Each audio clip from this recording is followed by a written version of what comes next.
அனைவருக்கும் வணக்கம் நண்பர்களே. பாம்பேயில் ஒரு புதுவிதமான ஒரு மலரையும் மரத்தையும் பார்த்தேன். என்னோடய வாழ்க்கையில் இந்த மாதிரியான மலரை நான் பார்த்ததே கிடையாது. அதாவது ரோஜா செடியை பார்த்திங்கன்னா, ரோஜா செடியில் மட்டும்தான் அந்த ஒரு ரோஜா மலரையும் மொட்டையும் பார்க்க முடியும். ஆனால் ரோஜா பூ மாதிரியே ஒரு மலரை வேறு கலரில் ஒரு பெரிய மரத்தில் பார்க்க முடியுமான்னு கேட்டால் அது ஒரு மிகப்பெரிய கேள்விக்குறி தான். நான் இன்ன வரைக்கும் பார்த்தது கிடையாது. உங்களில் எத்தனை பேர் பார்த்துருக்கீங்கன்னு சொல்லிட்டு மறக்காமல் எனக்கு கமெண்ட் பண்ணுங்கள்.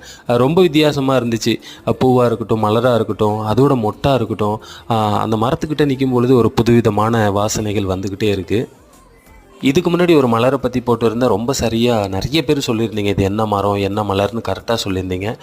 உங்களுக்கு யாராவதும் இந்த மலரை பற்றி தெரியுமா, இல்லை இந்த மலரோட பேர் தெரிஞ்சால் கூட மறக்காமல் கமெண்ட் பண்ணுங்கள். அனைவருக்கும் புத்தாண்டு தின நல்வாழ்த்துக்கள்.